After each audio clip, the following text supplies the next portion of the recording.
항복하지를 않았어요. 예, 네버 서렌더 결코 항복하지 않으면서 마지막까지 버텨냈는데 네. 그 마지막 순간이 해병대 김대식 부대장이 이끄는 네. 그 부대가 노솔산을 계속 전투에서 정복하면서 마지막까지 정복해서 한을 풀어줬어요. 그래서 이 도솔산은 쉽게 말하면 미군의 알터 재단입니다. 피로 들인 재단. 그렇기 때문에 한미동맹이 이루어질 수밖에 없었고 네. 물론 인천 상륙작전도 있었지만은 그다음에 또 중요한 것은 아까 말씀드린 대로 김성은 해병대 사령관 얘기 국방부 장관도 말씀하셨는데 이 통영 상륙작전을 성공함으로 네.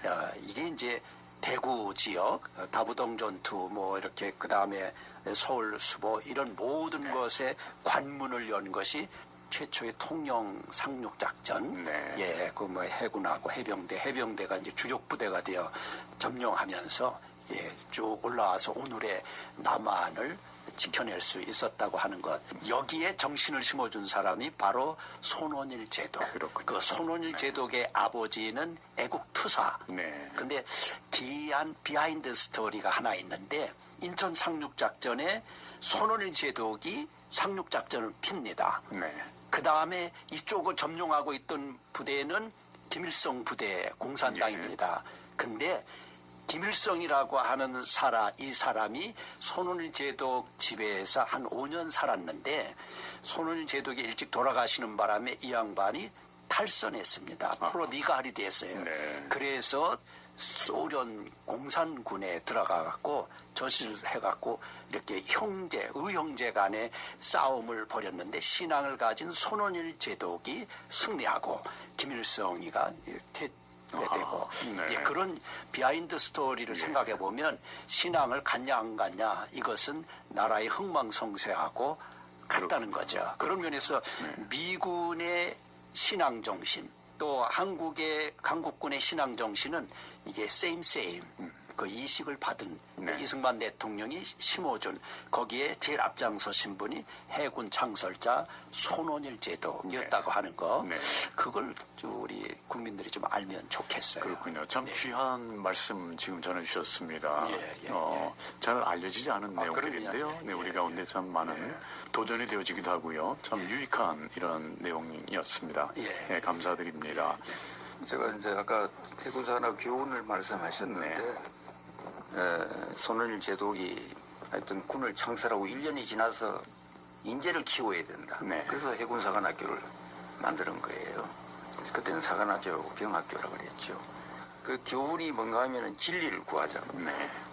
아까 말씀하신 대로 진리가 끝까지 찾아가면은 성경 말씀 아닙니까? 네. 허위를 버리자는 것은 정직하자는 거고 네. 희생하자. 저는 희생의 마지막은 십자가의 희생이라고 생각합니다. 그런 뜻이 숨어 있고. 네, 성경을 바탕으로 하는 그런 예, 교훈이군요. 그렇죠. 네. 그 다음에 해군사관학교 교가라든지 군가가 손원일 작사, 그 다음에 홍은의 작곡. 네. 홍은에는 그 이화여대 작곡가를 나왔거든요. 네. 그 당시에 우리 군가가 없었어요. 일본 군가를 그냥 바꿔서 썼다고. 그래서 너무 안타까워서 네. 이걸 썼는데 그 내용도 보면 전부 찬송가 곡조도 좀 많이 들어있고 그렇군요. 성경을 바탕으로 한 네. 이런 어떤 군가다. 이게 놀랍지 않습니까? 그렇습니다. 네. 네, 우리 해군 해병대는 이런 깊은 뜻이 있다는 걸 다시 한번 강조합니다. 네, 예. 이와 같은 정말 말씀 안에 기독교 정신으로 세워진 해군 해병대가 그렇다면 오늘날 이런 해군 해병대의 그 선교 현황은 어떤지도 궁금합니다.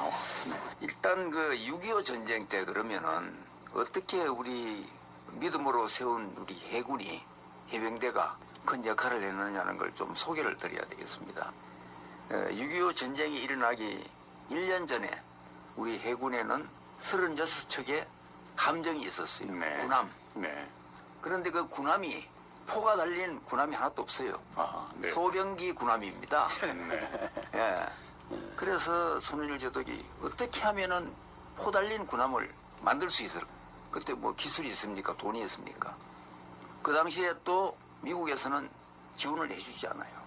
이승만 대통령이 자꾸 북진 통일을 강조하니까 그런 그 전투력이 강한 함정을 주면은 위로 쳐들어 올라갈까 싶어서. 그래서 손원일 제독이 국여지책으로 미국에서 군함을 사가지고 와야겠다. 고물레를 하나 사가지고 와야 되겠다. 네. 그래 또 돈이 없지 않습니까? 그래서 군함 구입 각출위원회를 구성합니다.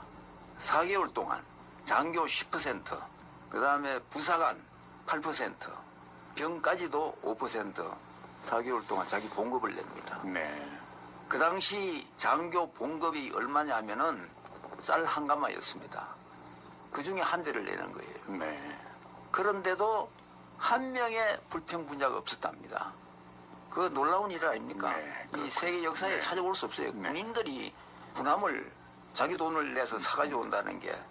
그리고 부인의 홍은의 여사의 그 부인을 결성해서 눈물겨운 일을 합니다. 그래서 병원에 가서 그 환자들 하는데 그 치료해주고 네. 그 돈도 좀 받고 음. 그 다음에 빨래도 해주고 네. 그 다음에 시내는 벚나무가 많아요. 그 가지치기를 내서 땔감으로 파는 거예요. 네. 그 다음에 재봉틀을 만들어서 거기에서 수입을 얻고 그 다음에 심지어 그 인형을 만들어서 삭바느질을 하면서 그 만들어진 인형을 서울의 대사 부인들에게 팝니다. 그렇군요. 그래서 15,000부를 만들었어요. 네. 이승만 대통령이 가서 대사 오겠습니다. 놀래버렸어요. 네. 너무 감동을 받아가지고 45,000부를 더 줍니다. 아하, 네. 배 사오라. 6만 부를 가지고 미국 가서 배를 사오게 돼요. 그렇군요. 네. 네, 이분은 4개 국어가 능통할 정도로 아주 실력 있는 분이었어요. 그래서 온갖 노력을 해서 뭐 긴 이야기는 다 빼버리고 배가 4척을 삽니다. 네. 6만 부를 가지고. 네. 그중에 1번함이 전쟁 일어나기 바로 전해 50년도에 전쟁이 일어났지 않습니까? 49년 12월 26일 날 뉴욕항에서 출발합니다. 그렇군요. 네. 4개월 동안 항해를 해서 진해항에 도착해요.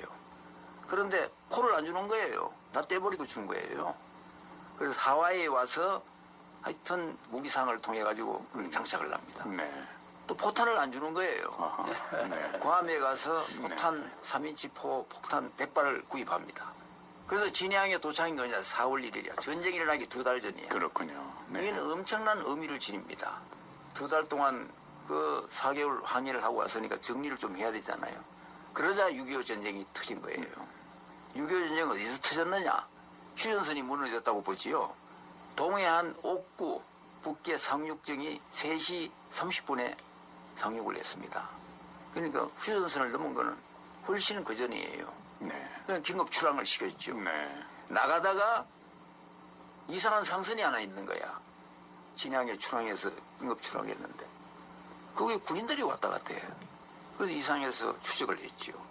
공해상에서는 함부로 조치를 할 수가 없거든요. 4시간 동안 계속 따라갑니다. 그쪽에서 바퀴포를 쏘았어요. 2명이 전사하고 3명이 부상을 입습니다.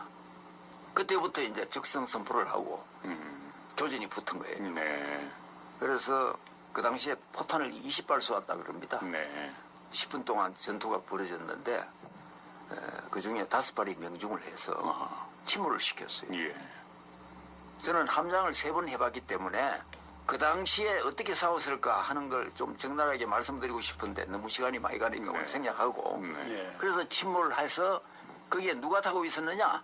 북계군 게릴라 600명이 타고 있었어요. 네. 어디를 가고 있었느냐? 부산항에 가서 부산을 불바다 만들고 아하. 경남지대를 초토화하려고 그랬어요. 어, 그걸 침몰시켰어요. 예. 그래서 6.25 전쟁 만약에 부산항이 그 당시에 초토화가 됐다면은 6.25 전쟁 기간 중에 연병명 600만 명이 유해군이 들어왔습니다. 아하. 네. 그 다음에 군수물자 4,400만 톤이 들어오고 유류는 2,200만 원 들어왔어요. 그 부산항이 봉쇄가 됐을 경우에 과연 어떻게 됐을까? 전쟁 지속 명령이 있었을까? 네. 그래서 미 종군 기자가 우리가 하는 이야기가 아닙니다. 이